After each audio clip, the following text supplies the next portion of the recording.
Hey guys, before we start today's episode, we want to dedicate this to Brad.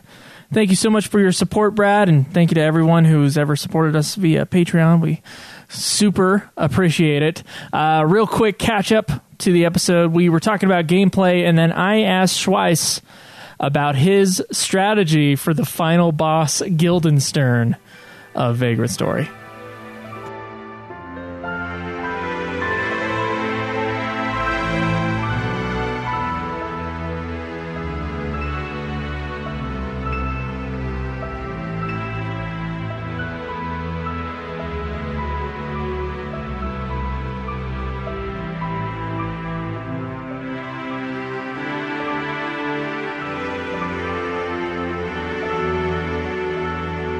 No, you didn't even help me on the final boss. What was your... Let's talk about the final boss now. All right, so Guildy Boy. Guildenstern becomes one with the dark. He gets all the evil powers. You beat the shit out of him one time, and then he turns into the FF9 final boss. His torso is cut in half. He's all fucked up, flying around, and the final stage is cool as hell looking, but it is infuriating. This guy's flying above you. You're on a circular platform that is moving, and you can't see a fucking thing. Like, you can't tell. Awful. I can't tell where he's at. I can't tell what. Like, if he's behind me, if he's in front of me, and then, like, when you get close to him, he just quickly spins around and goes to the other side. And it's fucked up.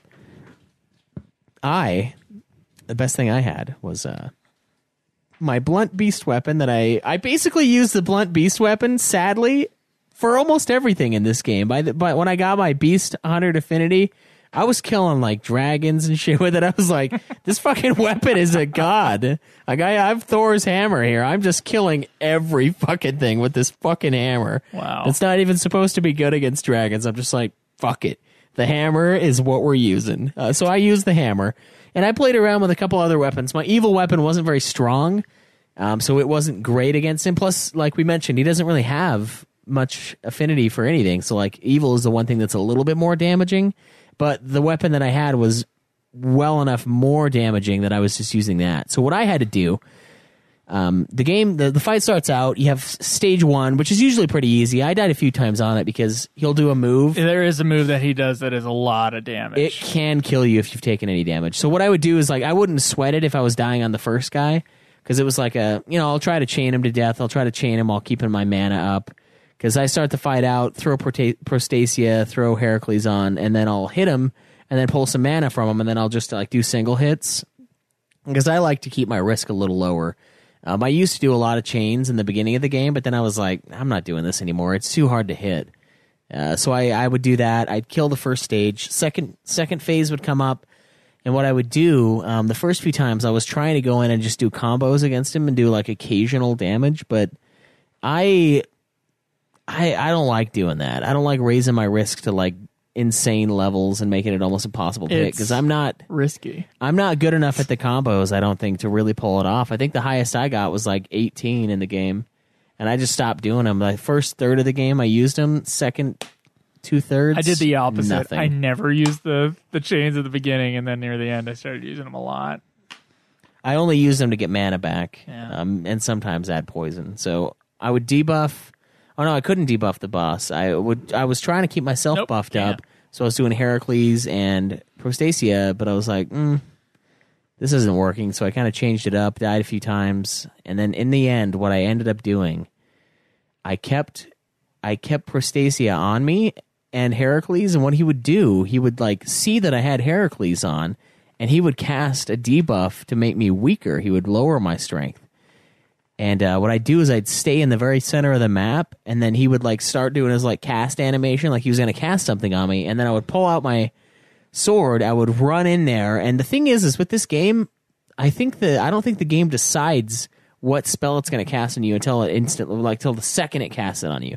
Because if you have a buff, he will always cast the debuff move. Well, the last few bosses will do that, yeah. I found that he will always, sometimes because he used to cast his one, like, his big attacks, his big magic attacks. That was Degenerate, is it? Yeah, he would do Degenerate every single time. So what I would do is I would run up to him, he would hit me with Degenerate. I would get close enough while he was hitting me with Degenerate to hit him.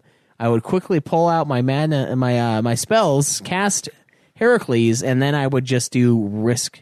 I would do break arts, which is something we didn't talk about. It's when you use a weapon for long enough, you start developing like special attacks called break arts with them. And there are some pretty until that last. There are some pretty good ones in the game, and I had a pretty decent one with my my blunt weapon, and I was the same able one, to do. By the way, oh, did you? Yeah, I did. I was able to do, I think, 34 damage a hit with it, and I had a long hammer weapon. Whatever that was. Yeah, it was like stone. Oh, what the hell was the name of that? It was like Bone Crusher or something. Bone Crusher, I think that was it, yeah. And I would use Bone Crusher against him, and I would hit him in the highest percent chance to hit, which was like, I think it was like 57 or something. So it's just barely over 1 out of 2 times, and I would just go until he flew away, because he's like trying to fly off now, because he's already done his move. And then I would run to the middle of the map, and then I would do the same thing over and over again. And what I had to do, because he comes out with this sick-ass attack that will just fucking destroy you almost every single time right after, which is in that song Joe made, when he decides that it's time, why'd you even try? It's that move. It does almost all of your life every single time. And what I did for that is it did twice my life every single time. Did it really? Yes.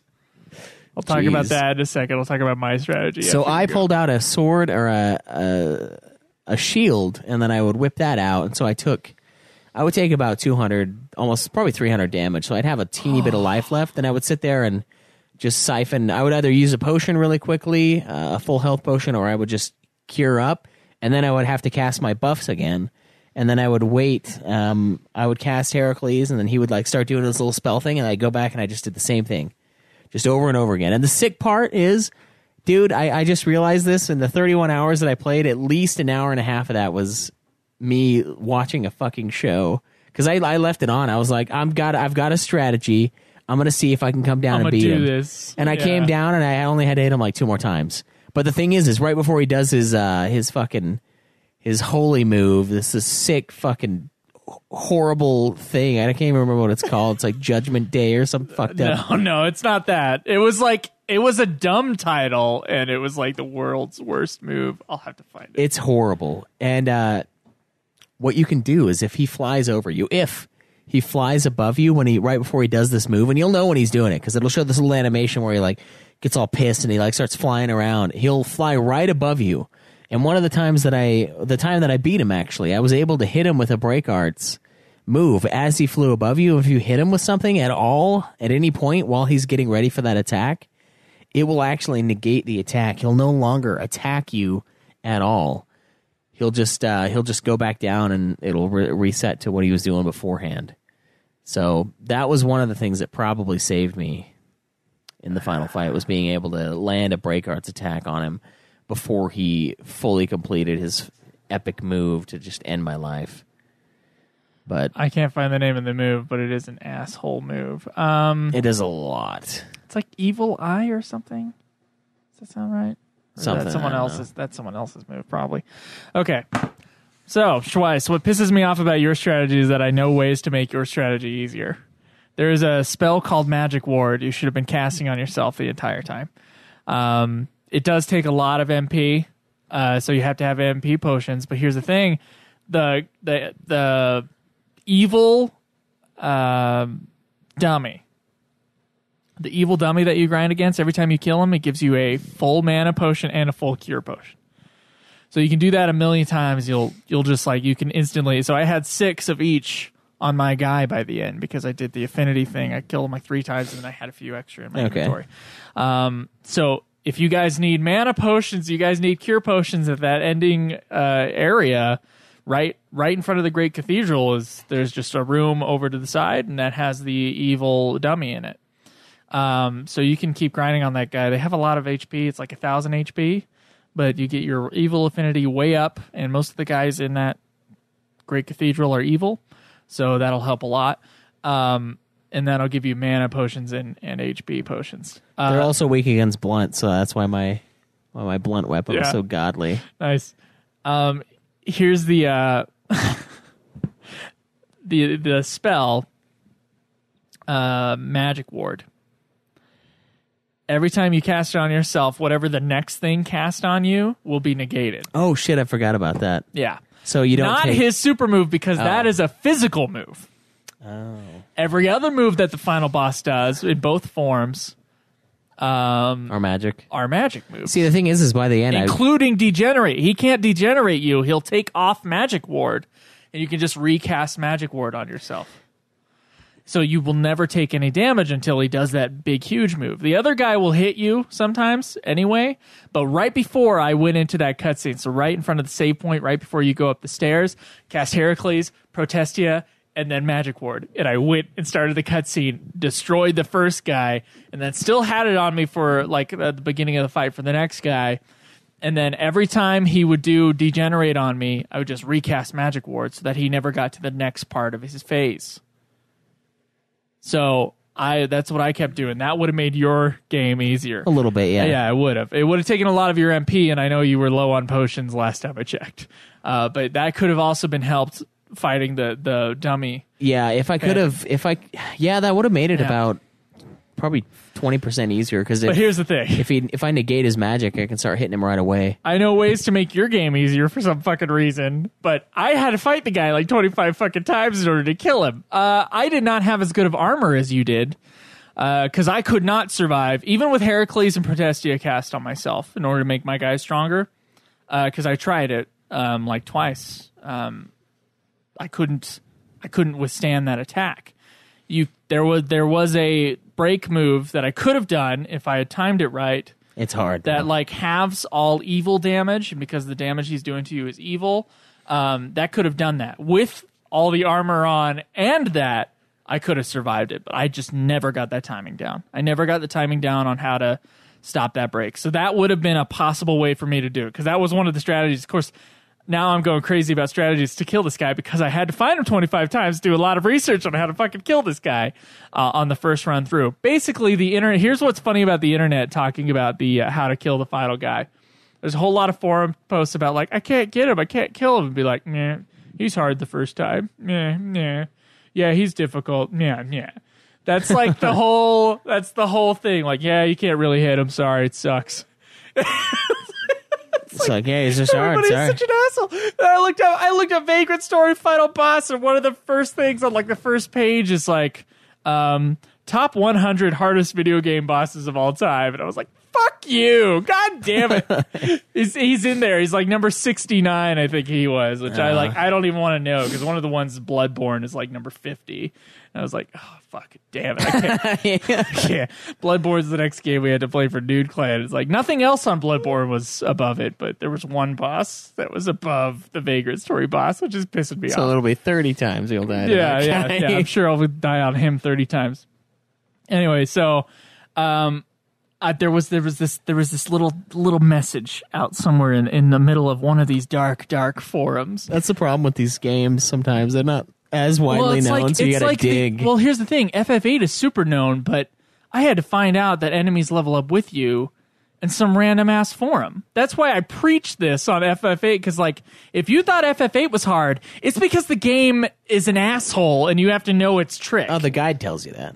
The guide has all their stats from level 1 to 99, so I figured that's what happened, because like... The guide? No, it doesn't. It'll have its stats for a certain range of levels. Like, that's the level you're going to be on.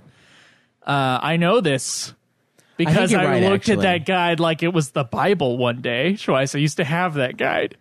We all had those days where we thought we really liked FF8 and we just couldn't get past disc 2. Anyway, yeah, exactly. We're like, God, this game is too much. So if you need some guidance on that, it's on our level up. Yeah, that's on our Final Fantasy. Don't ever level up. Get the encounter none ability immediately. Don't level up and just pull magic from shit. Yeah. Or from cards even. In this game, there was just a little forum place where, like, us advanced players... It was like an asshole who said this on some forum on IGN or some shit. Us advanced players, we look down upon people who use Phantom Pain upon the final boss. The words Phantom Pain were not mentioned anywhere else online. I swear to God. I swear to God it wasn't mentioned. So these people who had their secret Vagrant Story meetings about how they looked down upon yeah, we're the only ones that knew. Pain, they were had this ability called Phantom Pain. So I had to find out what Phantom Pain was. It was mentioned as a chain, like a high level chain ability. So you had to chain like a god, which I started doing. So a chain ability that shows up in Vagrant Story that takes the PP number on your weapon, another system in your weapon inventory, the PP number. Yeah. Which is, I found out, is based upon. So there was a forum post about how to raise your PP, but not what the fuck to do with it. I know how to raise my PP. So your Phantom Pain number is, I think, what that stands for. I'm not entirely sure. It is. Okay, all right. So every time you hit with your weapon for the first time, you'll do a certain amount of damage. So if you do 40 damage, I believe you'll get 4 PP points.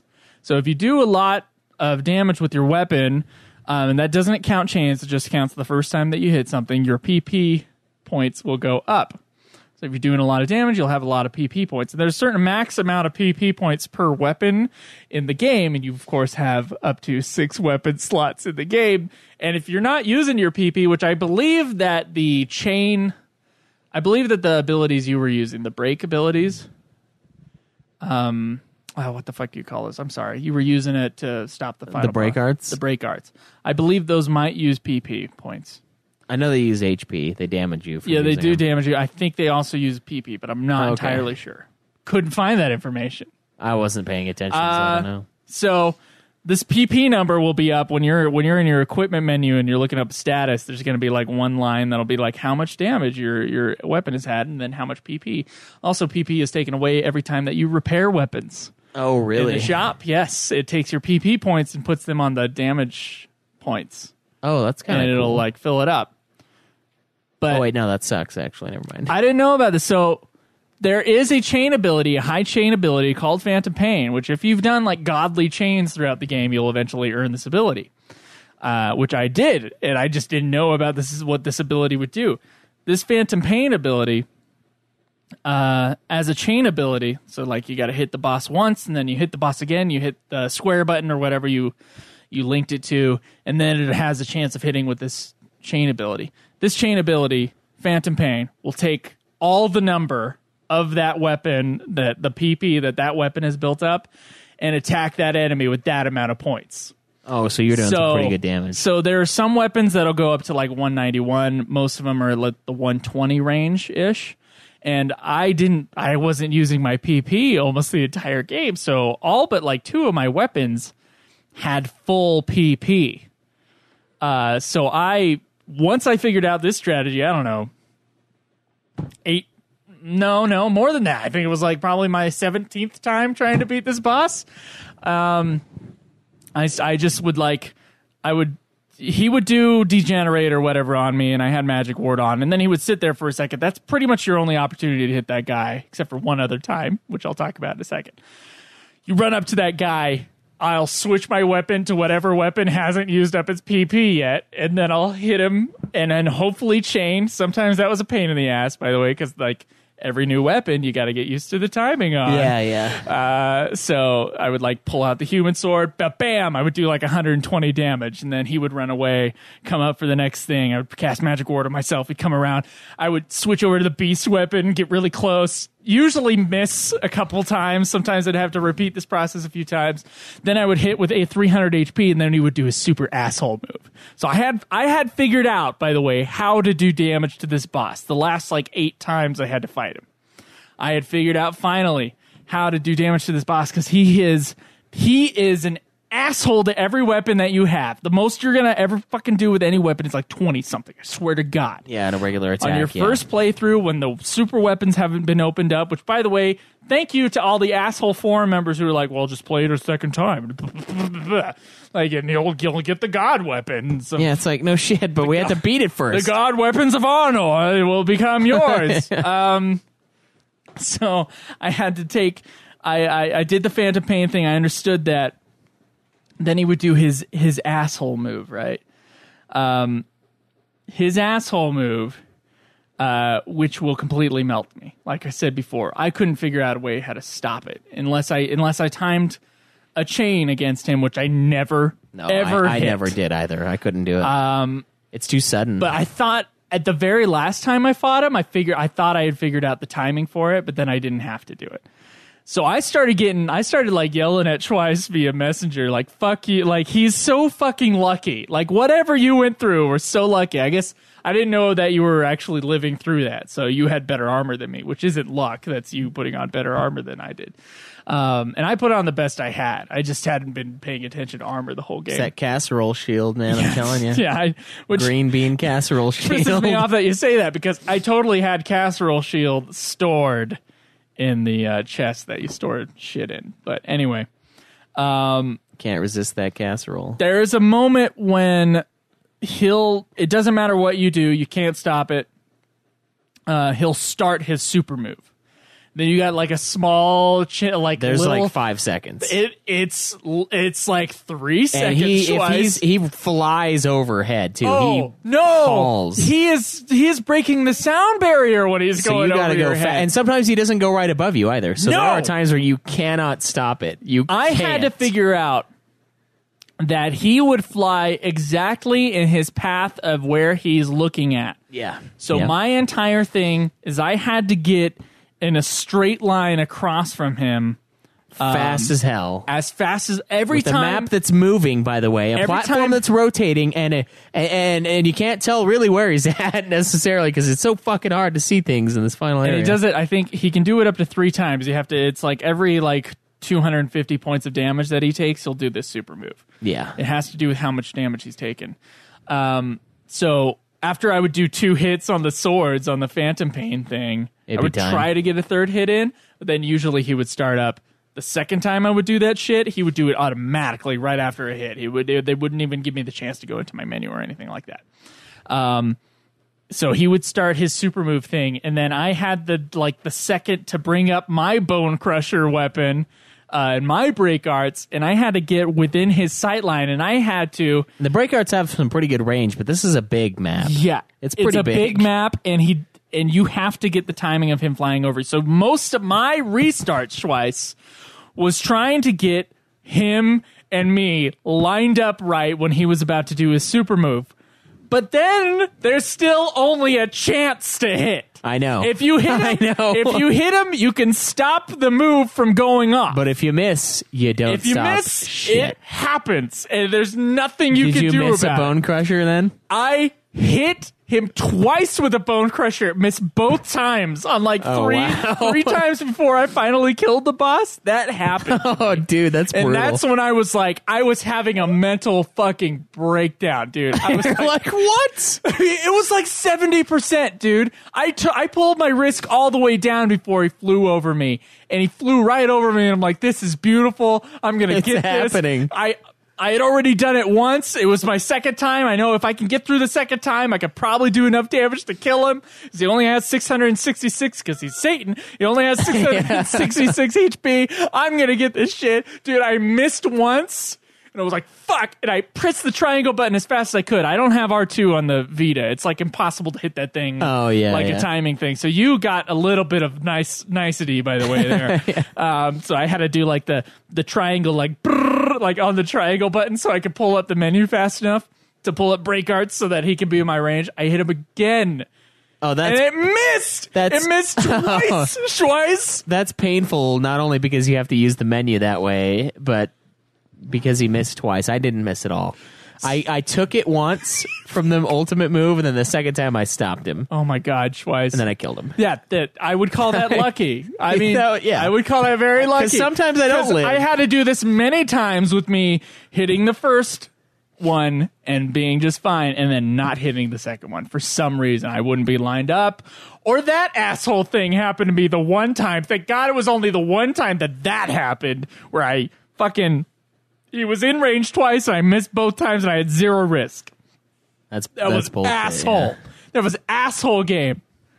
But then one day, the strategy finally worked. My luck was up, I guess, and I hit him both times. And I remember, on that last game that I had, Schweiss, after I had written that song, and I was going to say, I said, I'll try him 10 more times tonight, and then I'm done. I'm not going to fucking play this game for a few more days. That's what I told myself. I was like, 10 more times tonight, and I'm it. Just 10 more tries. On my 4th try, man, that second time he went around for his super move, he was barely in range. I had not lined up quite enough. He was like barely there, and I hit him for like 2 points of damage. And he stopped it. And then he stopped the hit, and I was able to like switch my weapon and run to him and kill that cunt. Kill him dead. Oh!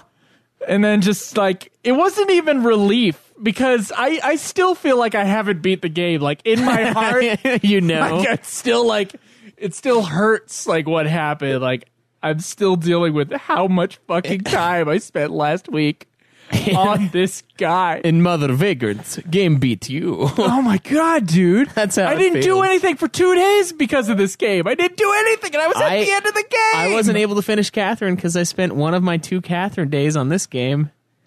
It was like the last like 7 hours of the game was just the last area. Yeah. So I wrote that song, the song at the beginning of this Vagrant thing. I wrote that parody song in real pain, dealing with this game. I just existential crises going through my mind about like my place in my life, and like how these podcasts are taking too much time away from my movie making and shit like that. Like I was blaming everything. I was just like so angry and just like twisted up, and like I was about ready to just be like, fuck it, we're gonna put UFF on pause, and I'm gonna play this guy once a night for the next 10 years, and when I finally beat him, we'll continue the show again. Like I was ready for that announcement. I was ready to call you. I was like, fuck, I can't do this. I can't fucking beat this guy.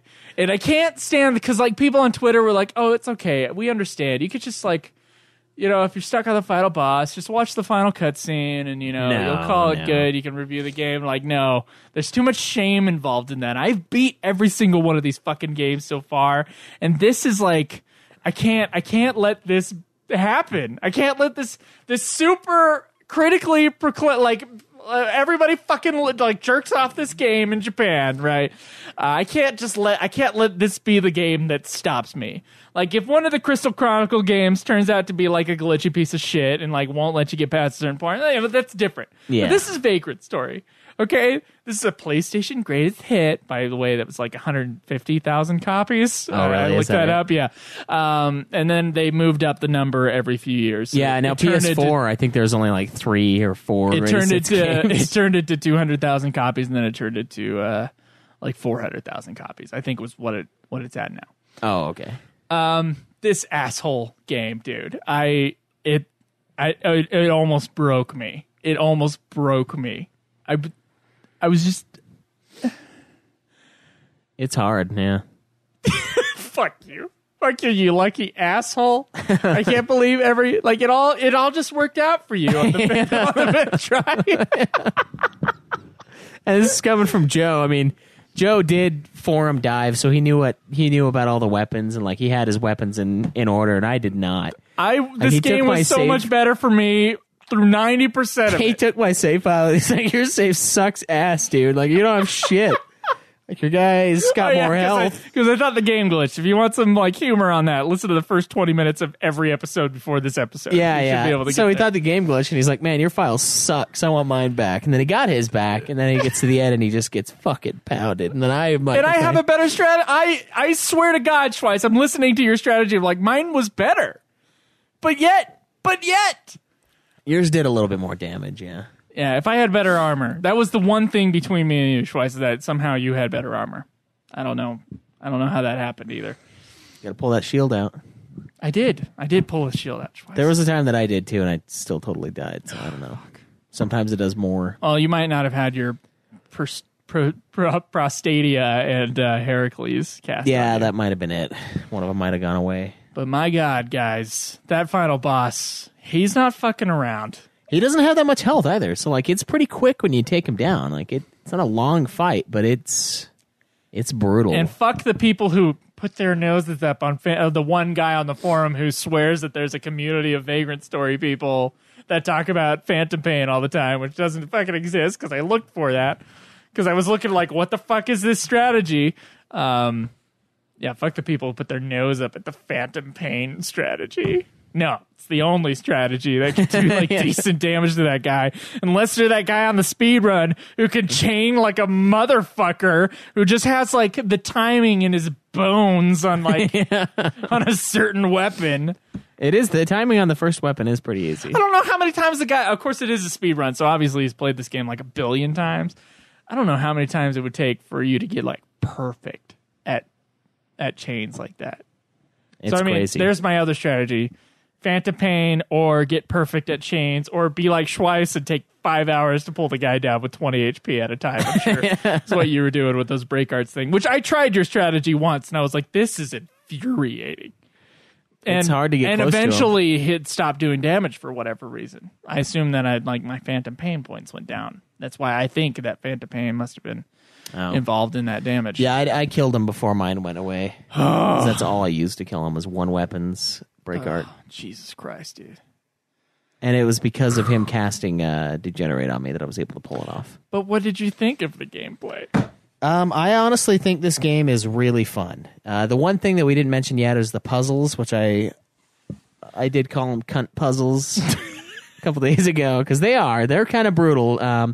There's a lot of platforming. I don't like the platforming. I think the platforming in this game is actually kind of terrible, and it can be very frustrating. But the nice thing about the puzzles is if you botch it, you can just jump off a ledge. Character takes 20 points of damage. Everything in the room is reset. That, or you exit and re-enter.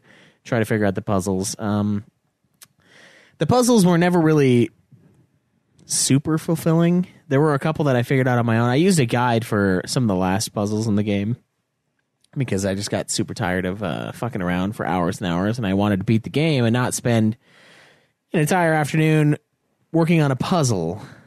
Just didn't really feel it. So like I did that a bit, but it was pretty satisfying figuring out how to do some of them on my own. And I was like, yeah, the last 4 puzzles in the game really bullshit. Were very difficult puzzles, and I commend everyone who never had to look up anything on how to figure those things out, because I could not do it. There were some that are pretty tough. Oh, those were tough. I like the combat a lot, and I like how in-depth it is a lot. I wish I would have understood it a little bit earlier in the game, and I kind of wish I would have done a little bit more weapon hoarding, because one of the things that guide you mentioned talks about is like farming weapons from people, like just grabbing a couple weapons in each area and then going back and forging those weapons. So I wish I would have done more of that. I wish I would have explored the blacksmithing a little bit more in this game. I think it is extremely in depth, as everything is in this game, and I think honestly, I do think it is a pretty fun game to play. I had a lot of fun for the most part. Some of the bosses, like there are a lot of bosses in this game, and I think it's pretty fun. Like the final zone, I was having a blast. I didn't use any sort of guide on the final area at all because I was like, I'm just gonna do this. And then I started doing it. And I was like, wow. I did because I wanted to know where the saves were and when to save, and I found out, there's 3 saves in the thing. So go to a boss. Go back, save, go to a boss, go back, save, because I don't want to repeat boss fights. Yeah, I just went for it. I did. I had a feeling you did. So I had one time where it was like 4 of them in a row, and I hadn't saved, and I was getting kind of nervous. But then I found one of the saves. I was like, oh, okay, that's good. But I think the game is pretty fun. I think there's a lot there. I think it needs a second playthrough for sure, though. I think I really am going to play this game again, probably next year. Oh, really? Yeah. I think it's a really fun play on the dungeon crawler. I think there's a lot of depth to it. There are tons of ways to kind of go about doing everything in the game. I missed a few spells, some elemental ones that would have made my life a little easier. You missed a dragon gem that would have made your life a lot easier. I did miss a dragon gem. Had some nice 15 points of dragon damage affinity. That would have been nice. There's all sorts of different ways to play the game. One dragon, I had to kill him 4 points at a time. It was not an easy boss either. That's when I started chaining a little bit. That was probably midway through the game. That's when I started like, oh, okay, now I actually have to chain. See, and my strategy was always reflect the damage back and so I would do like I was never 70 damage when they hit me. Was never really great. I'm not very good at the figuring out the timing for their stuff. And the game is purposeful in that it'll do some animation where it'll have like a like sound like it's sitting, and then I'm like, and then I blow my load right there, and then like and then like 5 seconds later it'll be like, oh, there's the exclamation point. Like, oh, and remember, you're not waiting for the exclamation point. You just have to know. You just have to know when the exclamation point will hit. Because that tells you when you're about to get hammered. Your button should be on when that exclamation point hits. It's tough, and the game does play with your balls a bit when it comes to asshole. that. It's like, here's 30 seconds. Oh, God. It's in the last 2 seconds. So I do think it is a pretty fun game. I think there's a lot of good things about it. The story, like we mentioned earlier, is kind of meh. There's a lot of info. It's confusing. I mean, there could be a good story buried in there, but I think it's just one of those things where like someone got so into their own world that they're like, well, if you can't keep up with me, fuck you. And then they and the thing is there'll be times where we have to go off and grind on dummies. So it'll be hours of real time ever since the last cutscene and then the next cutscene. And the cutscenes aren't long either. So no, there's not like a bunch of explanation or anything like that. So I think that's why I think it's the perfect game to play again. With your, because you keep all your equipment. Set up for that, obviously. You keep all your equipment so you can just destroy everything as you come through the second time, and then just kind of plow the story and be like, oh, okay, it makes sense. There's like a percent game sort of thing, so if you want to 100% the game, you have to play it a second time where you have certain keys or something. Oh yeah, I know. I went down the Iron Maiden. Fear of the Dark is what I was singing when I went down there, and then I got to the very end and it was like rusty key needed to open this door, and I was like, oh, I'll look online. What's the rusty key? Like, oh, it's the one. This is the optional dungeon that I read about that you can only play on a second playthrough. That's fucking great. I spent 2.5 hours in this optional dungeon for nothing. Wow. I did get some buffs, and oh, by the way, you can't grind your way into beating the final boss either. Not really. There's no way to really grind in this game necessarily. No. If everything were a boss, maybe, because those are the only things worth like any XP. Yeah, because you don't gain levels. You gain items that you drink, and then they will raise your stats. You'll gain those on bosses, only. And now, when you fight regular guys, there is a level up that happens very rarely. It takes a long time to level up in comparison to other RPGs, certainly. And then it's like a random stat thing. It'll do this like after the boss fights. Yeah, it's usually after the boss fights. It did happen to be like twice outside of a boss. Really? Fight. Yeah, it did. So it is an experience point thing, but I mean those stat boosts are like they're tiny. Well, you got a little extra dealio. You can level up. Okay, now press the. It's like a what do you call this? It's slot reel. Slot reel sort of thing. Or it'll just have like a random up to +5 points on each stat thing, kind of like going in a circle, and you press the button and then it'll stop like a Wheel of Fortune sort of dealio.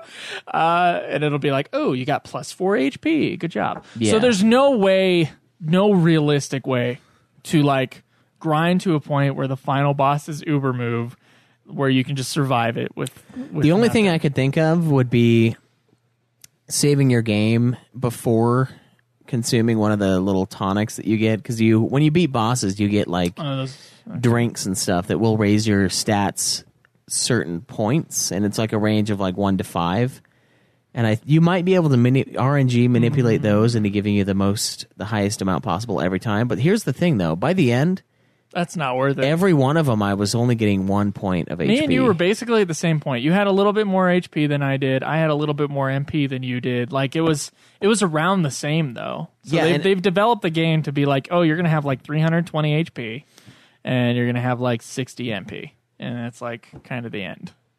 Yeah, it was. And most of the roulettes that I did, I almost always got HP. That's probably why.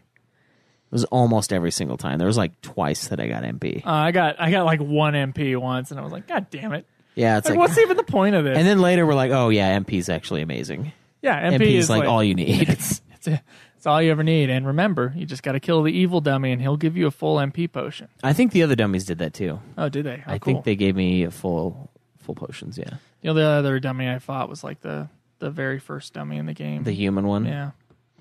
So yeah, that's the gameplay, guys. It's super complex. It is not an easy game. I find it very. I think I agree with you, Schweiss. I think it's a very good game. I of course have my deep. I just wish the final boss was like 30% easier. Yeah, it needs to be brutal, but it doesn't need to be 25 retries. It doesn't need to be like. It doesn't need to counter every other strategy you had in the game. Yeah, that's kind of dick. Because the game is hard to get used to, and then you get used to it, and then it just derails the final boss. That was, and it's for players who've played it over and over again. I guess the final boss gets super easy at some point, but he's fucking an asshole right at the beginning. So Phantom Pain for the win, and then really good luck as well. So take that luck with you as well, and line up with the boss before he does a super move, so that you can fight him. But that game, the game is really it awards paying attention to its weapon strategy, which of course means it awards you looking up shit online in order to figure out how the fuck to play this game. Yeah. But it's such a really good in-depth system. I wish there was just a little bit more in-game sort of explanation for both the story and the gameplay. The gameplay, I think it's a really good game. I would like to see a sequel to this game. Yeah, I think it'd be really cool to see some modern version. Modern version of this system. Yeah, because it's pretty in depth. It's more in depth than anything I've ever played by far. It's deep, man. It's fucking deep, and it's not deep like Armored Core, where like you could make it deep if you really want to, but really you could just beat it in 6 hours because the game's easy for the most part. Until the final boss, yeah. Yeah. Final boss of that game is also an asshole. So there's a lot of tinkering in those kind of games with like, oh, my weight on this side, and I can make it, more balanced, bring balance to the force of my suit. But in this game, it's like, no, the depth is 100% needed, and you have to know what's going on with the depth. It's not just an optional fun little thing. It's extremely in depth. But yeah, I think it's a really fun game. I think it's got a lot of great things going for it, and it's kind of really ahead of its time with its complexity in the combat system. It's almost too much, to be honest. There's a lot of shit in there. It's almost too complex, and you'll forget things about it, and then you'll remember it later. It's almost like the Phantom Pain thing. Like it mentioned it in the tutorials, but I forgot about it, and I didn't even use it. I used the break arts instead. Who knows if you had it? You had to have a really high chain in order to open that one up. I don't know about you specifically, but someone playing it. I don't know if they would have Phantom Pain yet. There were people on a forum that said, this is the place where I found out about the Phantom Pain thing. He was like, I don't have Phantom Pain. I've heard that's a good thing to use. And then the other guy was all snooty about using Phantom Pain.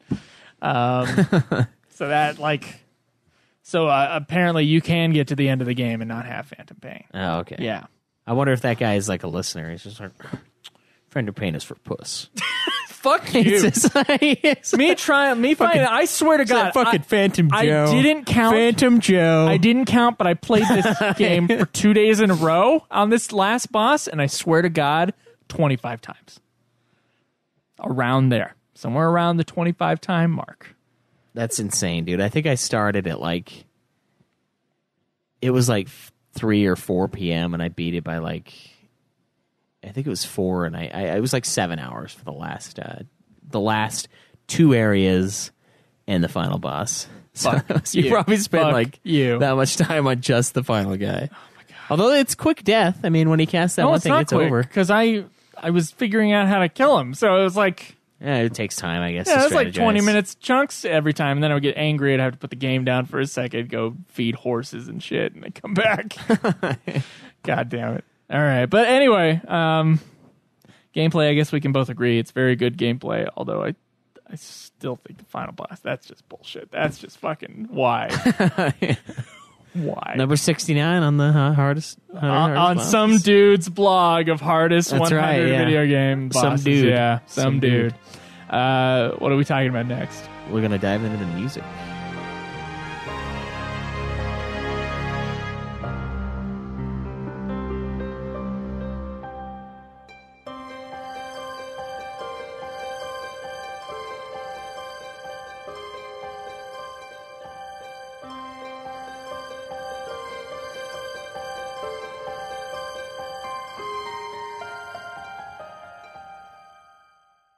The original score for Vagrant Story was composed, arranged, and produced by Hitoshi Sakimoto, who also worked on Radiant Silver Gun and Final Fantasy Tactics. Okay. So it does have that kind of similar feel. It does. To Final Fantasy Tactics. The soundtrack for the game was released March 8th, 2000 in Japan, and has 2 discs featuring 2 hours, 17 minutes, and 25 seconds of tracks, music, 57 tracks. What did you think of the music of the game? I thought it was pretty similar to other Ivalice Alliance games, but I did really like it. I kind of liked it more than the music for like Tactics or for 12. Honestly, I thought it was like a really good version of that sort of like earthy, moody sort of pieces that I think that guy, whatever his name was, sorry, I forgot it already.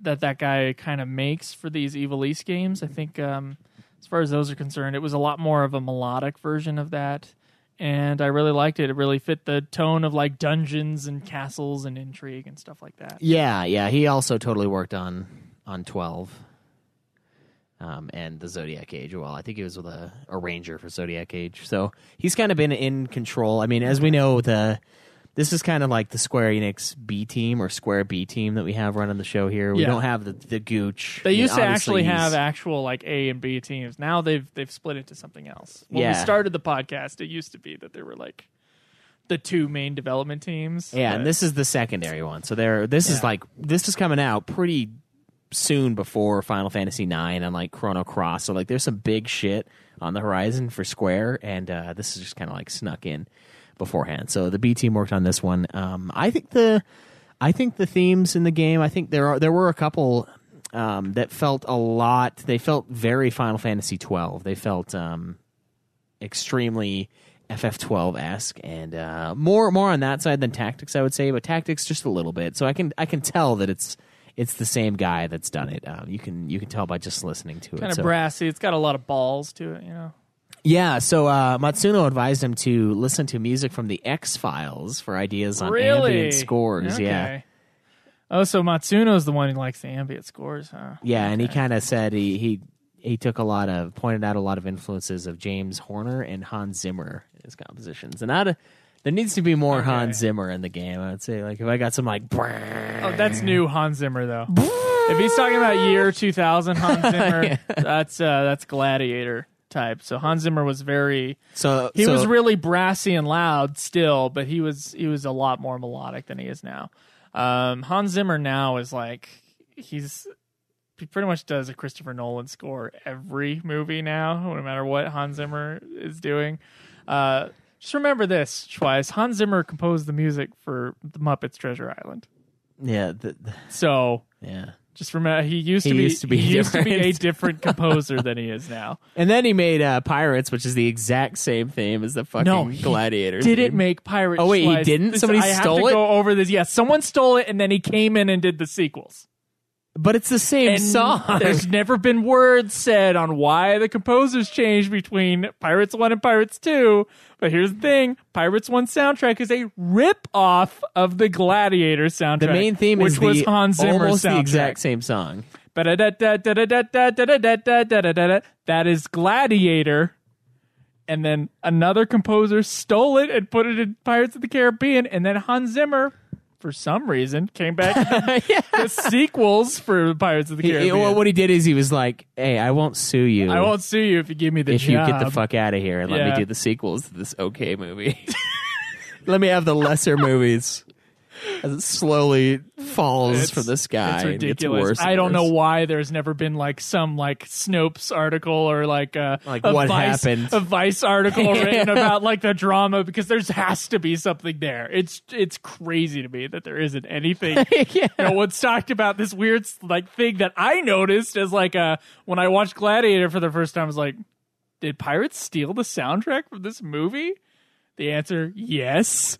And no one has said anything about it. And then Hans Zimmer mysteriously shows up for Dead Man's Chest and whatever the fuck the other one was called. Anyway, all right. So I can kind of see that brassiness in there. I can see that moodiness. Obviously, Matsuno likes the ambient sort of score, so maybe that's why the Ivalice Alliance games in general, they kind of sound similar. They're similar sounding, and first off, they're the same world, so I'm sure the composer is doing similar, kind of being in the similar mode there, but also why they're less melodically upfront than the other Final Fantasy games that Nobuo Uematsu did, or that Soken does for FF14, or that what's-her-face, whose name I always forget, did for FF15. Sakimoto lady. Which are really strong melodic scores, but FF12 and FF13, although that's not obviously the same thing, there's a lack of melody. Yeah. And a lot more... a lot more like in your face ambience, a lot less in your face actually. Not for 13's different, but it's still not like super melodic. It's a lot more beats. Yeah, that's true. Yeah, it's kind of technically some melodic things. There's some melodic things in FF12 too, but I'm just saying in general, it kind of has that feel. Yeah. So speaking of, but I like the soundtrack for this a lot. I think it's the strongest soundtrack in the Ivalice Alliance, in my opinion. I could agree with that. It's pretty good. Yeah. It's pretty good. I like the remaster 12 one a lot, but that doesn't count necessarily. I don't know. I would have to play Zodiac Age, I guess. Yeah, it's pretty fun. Times 4 speed, man. You beat the game pretty fucking fast. Well, I beat it pretty fast anyway. Well, now you could do it in like 6 hours. I don't know if that trick will work anymore. I think the speed run for the game is 6 hours, so on times 4 it should be an hour. Like an hour and 20 minutes or something. Was that on Zodiac Age or was no? That it was OG. Remember, those are different games, though. Isn't like that the way sick? that their setups are, the different gambits you have to set up for everybody. Oh, the gambits—they're all the same. Yeah. Oh, really? Okay. Yeah. All right. Yeah. So let's dive into what do we got next? Legacy design. Oh, design. Yeah. Maybe we'll do it in the same segment. All right. Design of this game. It's got the earthy colors that we're used to, and it's not a usual Final Fantasy game. Yeah, it's not at all. It's very underground, the old timey castle plus a little bit of anime when it comes to the hair and the whatever people are wearing. The antlers, yeah. Oh, you mean the assless chaps? The assless chaps. The assless fucking huge chaps. Hips. Your guy, childbearing hips on that man. He does squats all day, and he has to. If you're going to wear assless chaps, you better be squatting it up all the time. God. Dude, I swear to God, like, they are assless pants. I'm like, what is he wearing? Like, is his ass just that overheated every day that he works? And he's like, gotta cut holes in the pants. Gotta have the ass cheeks out. My God, yeah. Like regular pants don't fit. Yeah, it's because his ass is so big. He's got like massive hips. Guys. Oh, and I remember a Game Informer article about the worst hair in video games. He was number 1. His hair is pretty bad. Antler hair. And I don't know. Seymour, I think, was up there too. He was in the top 10. I can't remember where I think Seymour's is probably worse, but that's only because of the graphical capabilities. In my opinion, Seymour's is worse. Because you can't see his antler hair most of the time. But this was like the Pikachu tail on the guy's head. Yeah, and he looked like bug antennas. This is what it looked like to me. Because I wouldn't notice it, and then he would move, and then I would see. But it had like a lightning bolt shape to it. It did, yeah. It was Pikachu bug antenna. Pikachu bug antenna hair. Yeah, it's pretty silly. It's awful. And he's the only one with crazy hair. Like everybody else looks kind of normal. And we do get the weird gross vest, like the Vaughn vest, you know? Yeah. That gross vest is on one of the other dudes whose names, of course, I don't know. And he has the crazy pincer hands. So that's the other kind of crazy Sydney. Dress up. Sydney has kind of a similar outfit to Kuja in 9. It's not quite as like grotesque, but a lot of the other guys were pretty normal looking, except everybody had really year 2000 hairstyle and facial hair. So there's a lot of the goatee, and then the kind of short cropped, like bleached tips on the one guy, and the other guy had a very 90s hairstyle, late 90s hairstyle as well. And then, of course, I just thought it was kind of funny. It's like it's a castle age, and yet we're having such modern haircuts going on. Either that or antler hair. That's not modern. Or antler hair or anime hair. So what's funny to me about all the Ivalice Alliance games, they kind of all have that. It's like we're going to go with the old castle feel. Except that we're going to have some flying shit, and also his clothing is going to be fucking crazy. Because like the old castle-y sort of stuff, you would think it's all based on pragmatism. It's all based upon survival and need, and maybe a little bit of fashion for the upper-class citizens. Yeah. But everybody else should be basically in whatever, like leathers and shit that people are getting in the wilderness and bringing here, and things that would make sense. Yeah. But it's funny that Ivalice Alliance are like, well, at the amount. We also have the ancient hair gel that we have to, get his lightning bolt antler fucking thing going on. Yeah, I just can't imagine the day that he was like. Finally, he was like trying to find a hairstyle for him, and then he just gets like he cuts all of his hair off except for like those 2 or 3 little antler spots, and he just like fucking gels it to antlers, and he's just perfect.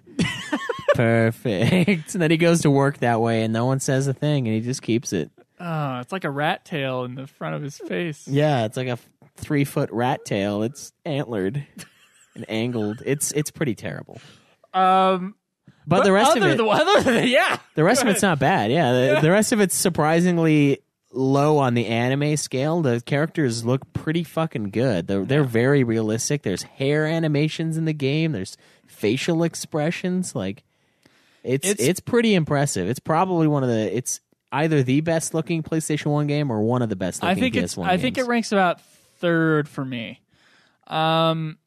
Now, I'm not talking about pre-rendered or anything like that. That doesn't count. But as far as like in-game graphics are concerned, I think Metal Gear Solid is still the king on that one. You think? Yeah, and I include character animations in that. Theirs do look pretty good, but they're not. They're still not pre-rendered cutscenes. They're animated cutscenes. They're like in-game animation cutscenes. And then environmentally, I think also Metal Gear Solid has a step up, but. The only other game that has better character animations, like FF9 and FF8, those are still like amazing like character models with the world for a PS1 game. I think this game does it better than those. Maybe not Metal Gear Solid, but I think for FF8, like there's not really much going on their faces and stuff. And like on this one, you can see like expressions and things like that, and like the hair physics, like when the wind starts blowing, their hair blows around. It doesn't look like it does now, but it's something. So it's up there. And the other one I'm thinking is maybe Legend of Dragoon. It's definitely more realistic than any of the Final Fantasy games. Yeah, and I do think that this looks better than Legend of Dragoon. You think so? From the little bit I've seen, yeah. I have not played it in a long time, so I have no idea. Well, it was the last time you played it for like 20 minutes. I was watching and I was like, it looks good for a PS1 game, but I was thinking that other games look better. But that's subjective in that way. I don't know how many fucking polygons are on the screen or anything like that. Well, I mean that doesn't even matter because 12 has less than 10. 12 definitely looks better than 10. 12 looks better than 10 does. Yeah, I agree with you. There's one guy in the world who doesn't. I saw on a forum post somewhere. Is he fucking blind? blind? It looks muddy and shitty. It's like they're in a desert, asshole. Of course it looks muddy. It's like, no, what are you talking about? Anyway. Yeah, definitely top 5. I think we can both agree. Yeah, it's a great definitely one game. of the best looking PS1 games that we've ever come across. A lot of one of the things though I will say is there's not a whole lot of variety in the first chunk because you're kind of just underground the whole time and it's just kind of no, but that's kind of its Diablo portion. Yeah, right? Yeah, where it becomes a JRPG Diablo. Yeah, but then you go into the towns and then there's the cathedral and stuff like that. Yeah, it's all kind of a dark, dingy game in general, except for when you're outside. And that's like 75% of the game. The creatures that you come across are all pretty cool looking, I think. Some of the bosses are really cool looking. Nothing looks ridiculously stupid that I remember. Except maybe that one roly-poly guy who's running away from you all the time near the end. Oh, yeah. But yeah, mostly kind of in that classic kind of Western RPG realm, but it's JRPG, so there's a little bit of Eastern influence in there. As far as the design is concerned, that kind of French castle design, I like that sort of thing. I like that. I like the way it was utilized in this game. Overall, very good looking game. It is a very dark game, though. I think they might be covering up some of the The limitations of the system with the actual physical darkness of this game. You got to turn your brightness up on your television screen on a modern television to like really be able to see this game. Oh yeah, well. Did you find that part I was telling you about where you just have a chasm and like the only way to get to the new zone? Did you find a way to jump across your brightness wasn't up high enough on the TV. There was like one square that was a little lighter than the other squares that you could jump onto. You fucking serious? I'm serious. That's why I sent you the message saying I had no problem at that part. I had to walk because I watched a guy on YouTube play it, and like he was like, "What the fuck?" And then he runs back to the thing, and he goes. The PS Vita's brightness was enough for me on that part. Oh, okay. And he goes back to the teleporter, and he's like, "Really?" It was to fuck with you. It was to fuck with you. So if your television settings are and you have an HD television, so things are a little different than they were back in the analog days.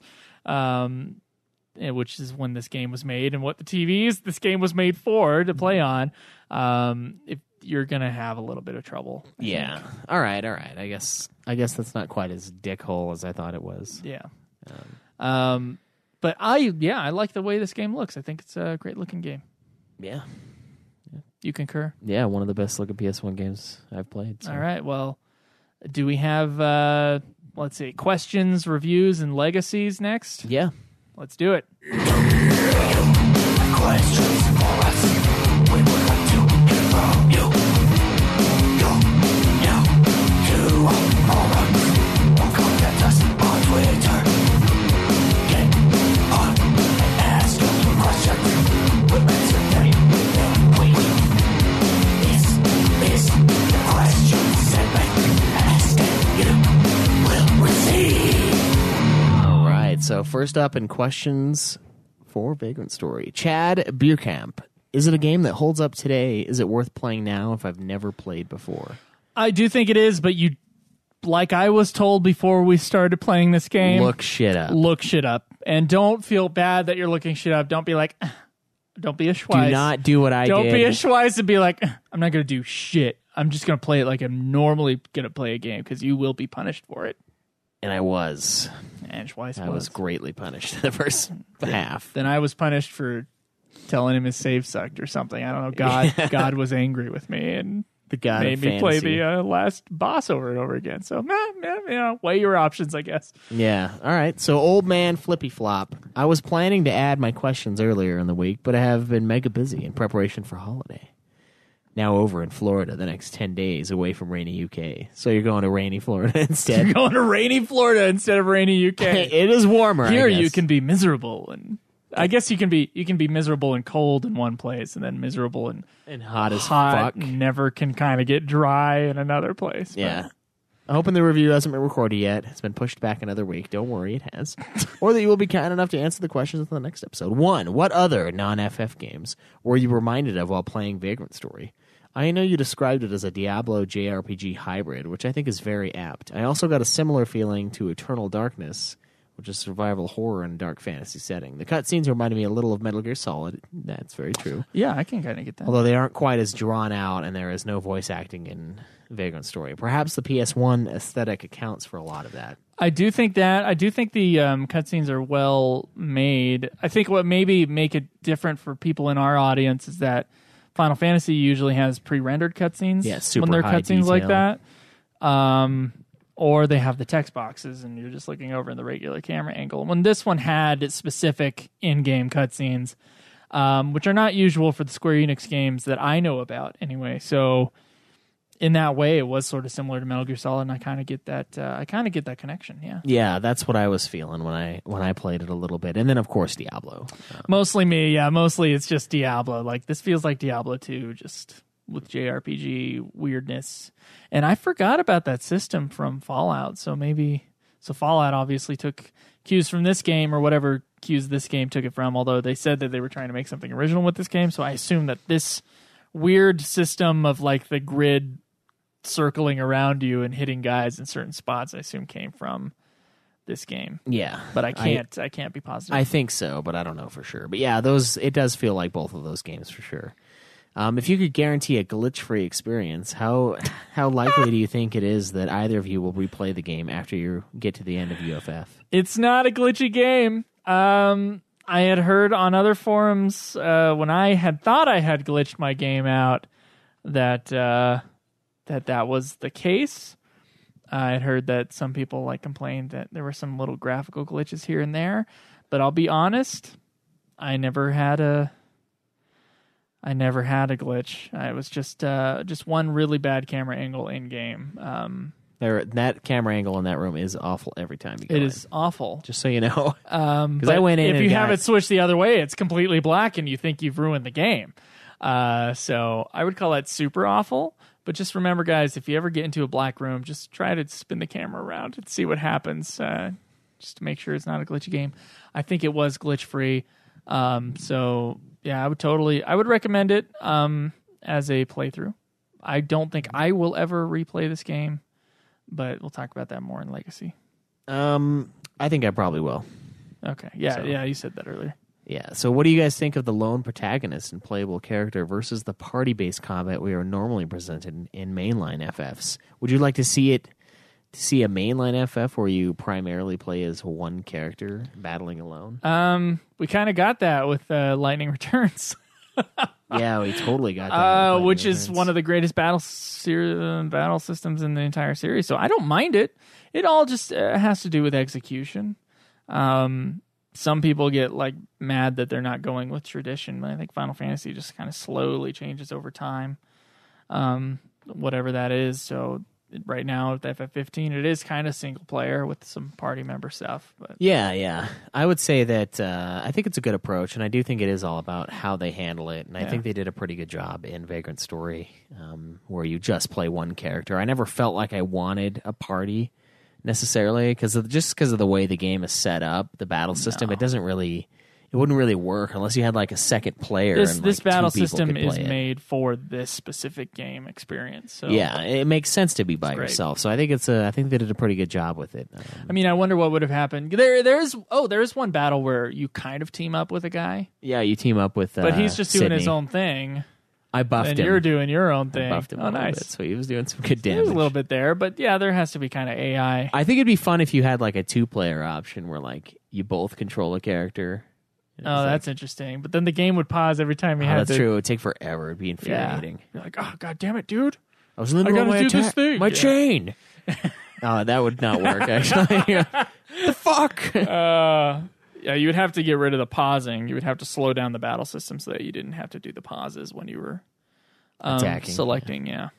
All right, so yeah. There you go. I just gave you the 2-player version. How did you feel about the facial animations? They blew my mind, especially for a time. I think it's pretty good. Yeah, I didn't. I wasn't blown away. I just thought it was a good-looking game overall. Yeah, the only other game that kind of suppresses is Metal Gear Solid, which I played recently, so it's kind of on my mind. Yeah, the faces in this I think are way better than Metal Gear Solid, though. Really? Yeah, you can't really see a whole lot. Huh. I think most everything else is better in Metal Gear Solid, though. I'm thinking of the scene where you like find the doctor guy in Metal Gear. Doctor, I don't even want to try his name anymore. But every time when you find the doctor guy and he's talking about his anime thing, he's like, he has a lot of kind of facial expression-y sort of stuff. I thought it was fine. Yeah. So, do we think this game deserves a sequel now? So many years later, do you feel like a remake or remaster would serve the game well? Would you play it if it got re-released today? I think you can play it where it's not fuzzy anymore, so it's in HD sort of in essence. I don't think it needs I think, honestly, dude, every time you're going to ask me if you think it deserves a remake, I'm going to say no. And then if you ask me if it deserves a remaster, I'm going to say yes. And when you do the remaster, you might be able to tweak some like little annoying things in the game. But honestly, in this game, there's not really anything in that respect besides the one room I fell into. So I would say don't even worry about it. I do think I would like to see a sequel for this, though. Maybe a prequel that can explain the whole fucking game. Yeah. Some kind of prequel sequel would be really cool for this game. I think a remaster would be good. I think that's probably it, though. I don't think we need to go crazy with the remakes. But yeah, good question. So Shinro asks, what do you think about the main guy wearing a thong assless chap thing? I mean, we already made fun of it quite a bit. Yeah, so it's kind of awful. It's crazy, yeah. It's gross. Some fans have made comparisons between the battle system gameplay in this to what is found in Parasite Eve 1 and 2. Do you agree that some things are similar? You're the one who's played both of those. Parasite Eve 1, there's definitely some similarities there. Similar grid system, similar field of play. Yeah, it is. Parasite I don't think Eve, you have the specific pieces of body parts, do you? No, you don't. You just have like you target. It's just the attack. Yeah. So this one's a little bit more in depth. I do think they are similar. Do we enjoy? This is a better game than Parasite Eve 1. Sorry, guys, for those who like Parasite Eve 1. I found it kind of Yeah, this one's better. This one's definitely better. Okay. Did we enjoy the music? Could you tell it was Square composers? Yeah, we already touched on that. Thoughts on the final boss? We've given you given you a whole podcast worth on the final boss. Did you feel awesome beating the final boss? No, I felt like my life had been wasted for 2 days and that it really shouldn't have been that hard. Yeah. I didn't feel great about it. Like I wasn't like happy. Like I was happy that I didn't have to play it again. I wasn't like, woo, I beat him. Like there wasn't like a yay moment because like there's a certain amount of tries like in beating something before it's just like, it's more of a fuck at the end of everything. It's not a leap of joy. Like, ooh, I finally got him. Like there was no joy involved when I beat this game. Yeah. Because of that. After beating the final boss, did you do any extra stuff? No. Not yet. Nope. Save the game. Turn the game. Oh yeah, I saved the game too. You got a new game plus. Got a new game plus. That's good because if you ever wanted to play it again, you'd be at the final boss and be like, nope, not doing this shit.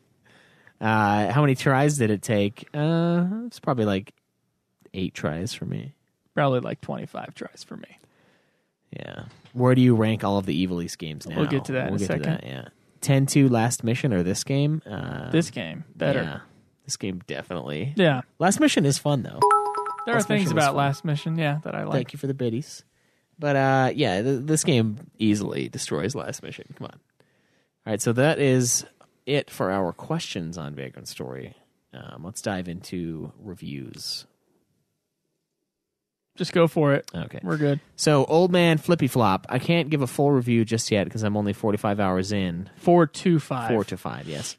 But I can at least reflect on my experience. I'm only 45 hours in, guys. I can't quite. Yeah, I have only beaten the game 3 times. I can at least reflect on my experience with Vagrant Story so far. It has been pretty positive overall. The combat has some depth to it and offers enough of a challenge for a successful boss battle to feel satisfying. I'm a little confused by the story at this point, but at least enjoying some of the characters and themes.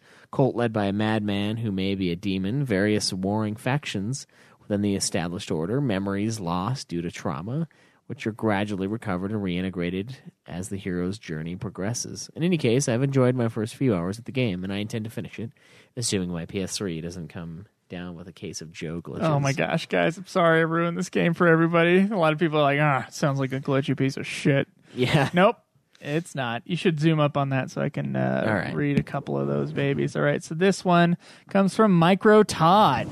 Sounds new. I don't know. Mini Todd. I remember regular Todd, but okay. Micro Todd. I can only give you a half-assed pseudo review. I played about 3 to 4 hours back in 2000. I'm sensing a This theme is the game. here It's the game that everyone loves but never beat. Back in 2000 when it first came out, because back in 2000, before I was married with kids, I bought every Square game on release and played it. I remember being fairly disappointed in that I would get stuck in rooms trying to solve the puzzle to get out. Yeah. Mostly because I'm not good at timed things. I also dislike the fact that there was no party system and no real character interaction. I do remember the graphics being pretty good for its time. Sorry, I can't be of more use. Bottom line, the game was not my cup of tea because not the style of games I like. I prefer story-heavy, party-based, turn-based games, but it did seem pretty well made and it had some quality. Okay. Den Long Fist. It's a special name you got there, buddy. When first released, Vagrant Story received a perfect ranking from Famitsu, becoming the first and I believe only PS1 game ever with a perfect score. It is worth nothing. You mean noting? I think it means noting. Okay. It is worth noting that Matsuno, Final Fantasy Tactics FF12, wanted this to be an experience to gamers that like to tinker and experiment. If you want casual gameplay, this game is not for you. No. Okay, I agree with you. The game requires players to spend hours looking at different combinations of weapon stats and plan ahead for every encounter. I personally like this aspect of the game, but this no stone left unturned can be wary. Matsuno and team provide a great game with a very interesting combat mechanics that encompasses different style of play, from JRPG tactical to fantasy football. Despite the development team focusing on gameplay, the story is very strong, letting the player connect the dots. Yes, all the dots, I would say. Every single dot had to be connected by the player. The design is typical Squaresoft from the late 90s, including ridiculous hairstyles, at least from the protagonist Ashley, but the environments are beautifully rendered and become as alluring as the plot as the game progresses. The soundtrack, while not on par with earlier Final Fantasy games, is appropriate and I believe very underrated. Overall, this is not for the faint of heart. This game makes you earn everything you do or suffer dying a ton. Or it can just be an asshole with its percent chances when I have to stop the guy as he's flying over me. And then, ugh. All right, you can do Matunica's all right, asshole review here. This game was so easy. Fuck you. This game is so easy. Once you find the auto chain option in the tutorial menu, the game was just no challenge at all. Kind of ruined a fun experience for me. Nah, just fucking with you. This game is harder than Donald Trump after necking a shit ton of Viagra on his way to see Stormy Daniels. But I like this level of difficulty. It highlights, to me, the decline of modern gaming being too easy for the most part, as many games try to please/instantly gratify and not challenge the player. I know Caleb and Joe will probably shit on it for its difficulty, but back in the PS1 days, what kept you coming back to a game was the challenge of it. This game is great. Good plot, original battles, and very customizable. If you got pummeled by a boss, edit your equipment and try again with a new tactic. This is one of the last games I can remember being difficult, given it was released the same year as FF9, Zelda Majora's Mask, and Perfect Dark. I asked the host this question. Would you have shit on the original NES Zelda if you didn't have a guide? I know Vagrant Story is still fucking hard with a guide, but I found it better not to use one and to just get a feel for what's going on. But OG Zelda with no guide is hard as nails if you have to burn every bush just to find a random dungeon. Overall, 8 out of 10. A lost PS1 classic that deserves more praise, and I'm not wrong, Joe. Just a different generation of gamer. First off, I do like the game, so maybe you weren't expecting that. But in comparison to the original Zelda NES, the problem is there's not really an exploratory component in this game. There's like a couple extra areas, and certainly you can be the player who's trying to get your percentage up. But I think the thing that Zelda has going for it is that it's a game about exploration, when this is a linear game about getting to the next area. And if you get to a place where you're fucking stuck, you're fucking stuck. And you could have screwed you if you, let's say you got to a chest and decided not to pick up some weapons because you just didn't know what you were doing in the game. Yeah. You can screw yourself out completely out of beating this game. So in that respect, no. And you can't screw yourself out of beating Zelda. You can't. There's always a way to get those hearts and get those other things. And yeah, I think both games are impossible without a guide, personally. Although Zelda, because of its grid system, and you could have like a grid paper out and be able to figure out where everything is, it actually lends itself to, if you had nothing to do, if you were just like, if you were a kid in the 80s, right? And you could just sit down and get your graph paper out and do that. And that would be like an extra game on top of Zelda. You can't do that with this game. I don't think. Anyway. Maybe you can. I don't know. Maybe you can grid it up and look at the game's inner map and, mark down which ones have treasure and stuff like that. But it's a little different, though. It is a little different. And the strategy thing is not it's not on the same level. So, yeah, that would be my argument against your Zelda comment. Yeah, so here, what I was mentioning earlier, according to an interview with Joypad, a French gaming magazine in 2004, Matsuno claimed during its development that Ivalice, the game world he created when he joined Square in 1995, is a complex world with a very long history, and the stories of Vagrant Story, Tactics, and 12 are said to unfold quite close on the Ivalice map. The original plan, however, was not to place Vagrant Story in the Ivalice universe, Matsuno said on 2011 in his Twitter account that the plot elements of Final Fantasy Tactics found in Vagrant Story were meant to be intertextual references to the Ivalice title as a form of fan service. Oh. So this game's kind of not really part of the Ivalice Alliance. All the connections they put in there were fan service, and later he stated that he kind of imagines that they would be kind of nearby. Oh, that's nice. But that's nice. so yeah, so we didn't have to play it. Not really, no. But it is still counted on Wikipedia as part of the Ivalice Alliance, I assume. Yeah, I think it is. So I don't know what to say here now.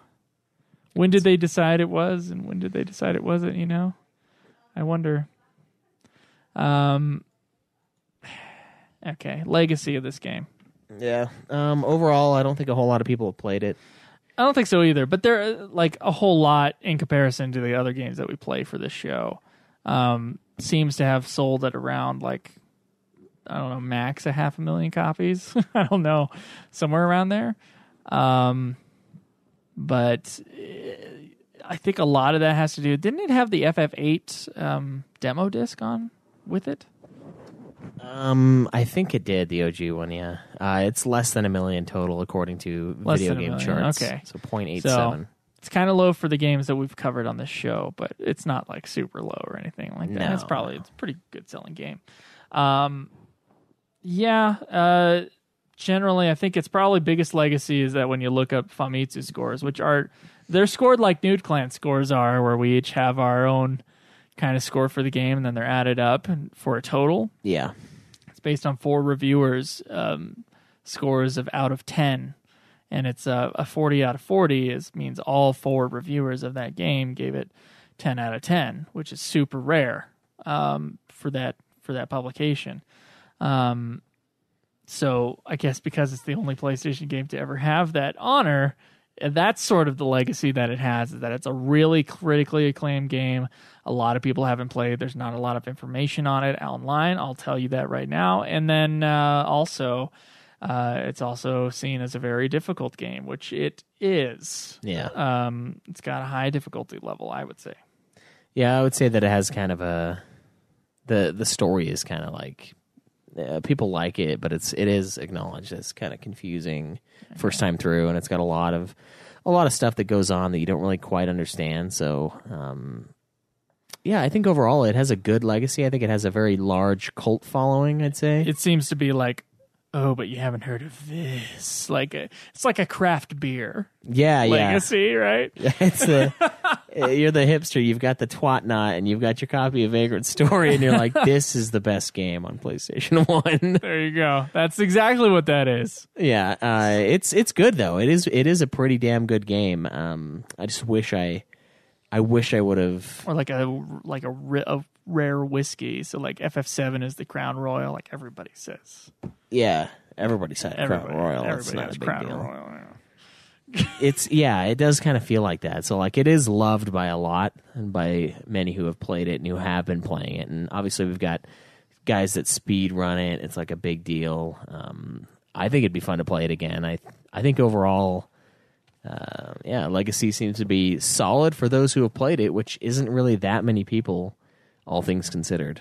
So this has been All Things Considered. That's right. WNYC or whatever the fuck. Okay.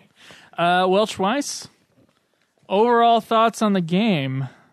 Before we rank. I think it's a game well worth your time. I think you need to go in expecting difficulty. Make sure you look up stuff. Make sure you understand the combat system as a whole. It'll make the experience a lot more fulfilling. The boss fights are awesome. The boss fights are often easier than the regular enemy fights, it seems. It's a pretty fun game. I would say I would recommend playing it if you don't have anything on your plate right now. It's good. It's worth your time. I say it's also I'll ditto that. Very good game. Very good, interesting mechanics. I wish that the story was made in a way that was easier to follow. Even the Wikipedia page is a confusing piece of shit. So maybe a little bit more simplicity in that respect. And I don't think simplicity equals dumbness, by the way. It's just maybe the word dumbness is. But it doesn't doesn't really work for me when it's so confusing that there's nothing to latch onto. Yeah. So that's kind of a part that's disappointing for me. But the gameplay is really good, and it seems like a world that you can definitely, in multiple playthroughs, explore if you want to. I will never replay this game because the game is just too damn hard, and I don't want to deal with it ever again. But it was fun when it was fun, and then it was frustrating in other parts. So I thought it was a really good game, but it is too brutal for my taste. But it, once again, very good. Let's get to our rankings. All right, so we've got to the final section of our review, the rankings. This is actually the final ranking for the Ivalice Alliance games. This is it. This is the entire body of Ivalice Alliance behind us now, and we're going to decide where we're going to put these things. It's been a long journey, but it was a lot shorter than FF14 shit. So. That's true. Yeah, it was a lot shorter. It felt a lot shorter. I don't know. We did play 4 really long games in a row. The 14, though, oh man, it was so much time. We got to change our logo. It's the fastest switch around we've ever had on our logo. Yeah, it's funny. Stolas was telling us that he could do like a in between, like season 3.5 logo where it's just Type 0. No, it's just season 4 is Type 0, whatever it is. Yeah, that's what I told him. I was like, we'll just keep it here. We'll just start it next week. Yeah, whatever it is. Do we have a logo for that? Yeah. Okay. Let's stop talking shop and get to rankings. Schweiss. I think we've both put Vagrant Story as number 1. Oh, no, we didn't. Although a lot of people would, frankly. A lot of people love Vagrant Story. I have put Vagrant Story second place on the entirety of the Ivalice Alliance games. Now, controversially, I don't like Tactics very much. I think it's okay. All the games in the Ivalice Alliance, except for Revenant Wings, have been, I think, pretty good games. I think Tactics, though, has some real pitfalls. And Revenant, while we were playing it, was okay. It had the same problems as Vagrant, though. Extremely fucking brutal out of nowhere. Extremely difficult boss. But Revenant Wings really pales in comparison to any of the other games in this series. Oh, yeah. It's the weakest link. But a lot of people say Tactics is the best Final Fantasy game. I just really don't agree with that. I would probably put it in the top 5. Really? Yeah. That's it, though. I wouldn't say it's the best Final Fantasy. Yeah, I don't think I would. I do think the story is better than either of the other 2 Tactics games, but I think the gameplay was vastly improved in the second 2 Tactics. And honestly, the more frustration I have for a game often will pull a game down on my rankings based upon my own experience with it.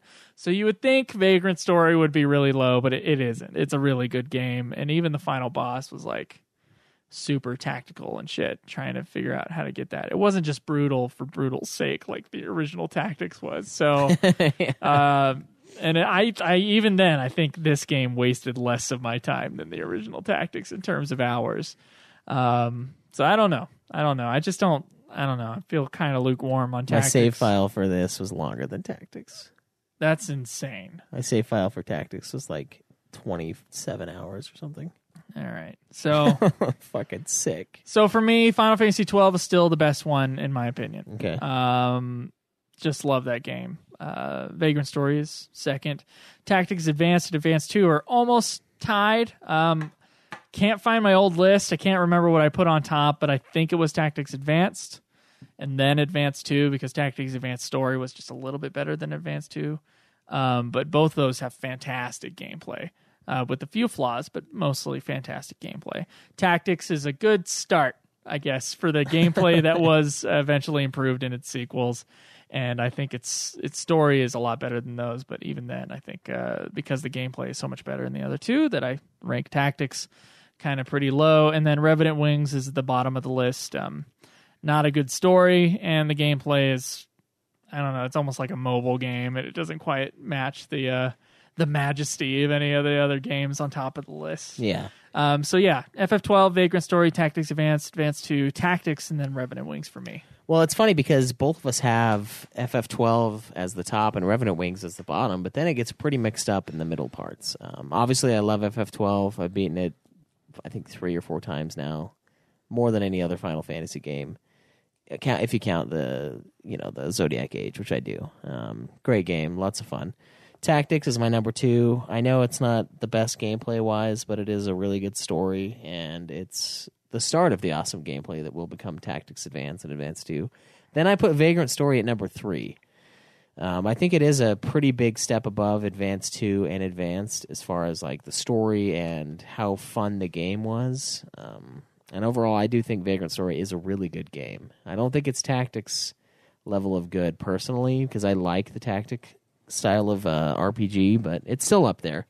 Then I've got Advance 2, or A2, and Tactics Advance, and then Revenant Wings pulling up the caboose of the fucking Ivalice Alliance here. Easily the worst game in the series. Yeah, there's a lot of great in the Ivalice series. In the Ivalice series, yeah. Yes, okay. It's not the worst in the Final Fantasy series. No, it's definitely not. There's others. There's a dirge.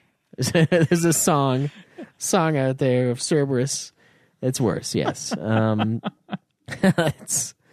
I can't believe it. I was like telling you before while we were getting close to it, I was like, I think you're gonna like Dirge. And then I got to Dirge and I was like, oh my God. What was I thinking when I played this? Like, God, this is not fun. Not fun. And it's so shitty, and it's not fun. The story's not good. It's just nothing. No. There's nothing there. The only fun thing was finding the fucking capsules, which isn't even that fun. It's just a treasure hunt. Yeah, so there it is, man. It's a whole series of games down. The next series we have is after we complete Type 0. We're finishing Fabula Nova Crystal. Blah, blah, blah. Oh, yeah. I guess we have to have a... That's what that is. That's Type 0. A ranking for all of those games, yeah. Don't we? And it doesn't include 15 anymore. Yeah. Because they changed how the gods work or whatever. Yeah. So they're no longer the Fal'Cie.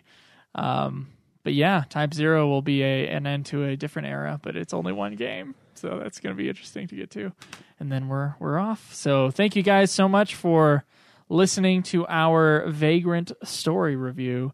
We really appreciate you guys checking us out. If you want to support the show, remember there's a Patreon link on our website, ultimatefinalfantasy.com. There's also an Amazon link you can click through, and everything that you get through there will give us a small kickback. And there's a PayPal link if you want to give to the show directly. We really appreciate all those who support us in that way. And even if you don't support us that way, you can support us in giving us good content. So going on to our forums and asking questions and giving your reviews for games. We'll be asking for reviews for Type 0 pretty soon here, I think. And then...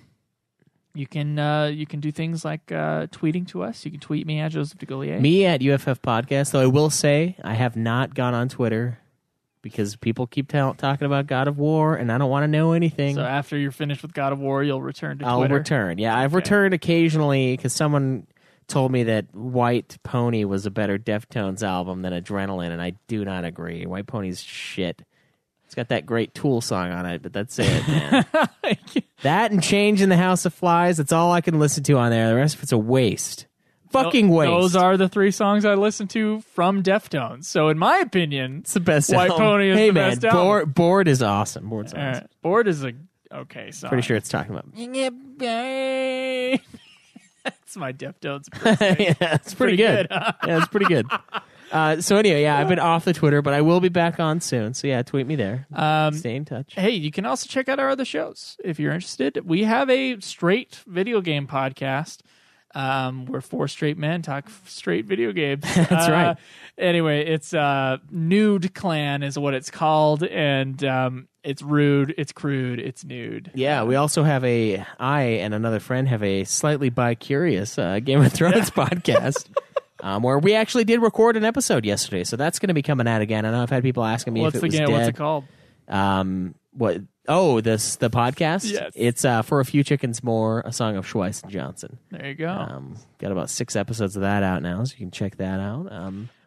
It's really your friend is playing the straight guy, and then you're making a bunch of jokes, and he's not reacting to it. That's what I would say your show is. When I listen to that show, I'm like, oh, Schweiss has some zingers there. He doesn't care. It's just like, keep going. Yeah, I'm just like, come on. Because Drew, if you listen to Godzilla, Drew's kind of the straight man, but he will like stop and he'll either pretend to be annoyed at whatever joke I made or he'll laugh. It's like, it just depends. So we both have similar shows in that way. Mine is the Godzilla podcast, obviously. So if you love the big fiery atomic lizard, then go check out that show. It's just the Godzilla podcast. Yeah, we got another show on the network called Puff Hour. Puff Hour, that's right.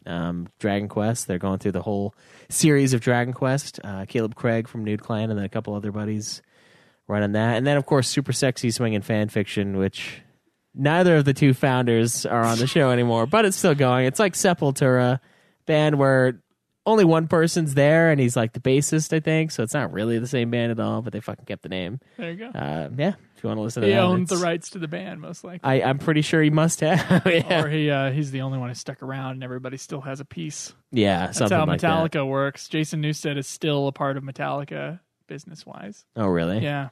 Oh, wow. Yeah. So is he still making a lot of money from Metallica? Still then? making a shitload of money. And actually, Dave Mustaine is still making a shitload of money. Every time Ride the Lightning or Kill 'Em All is sold, Dave Mustaine makes money off of it.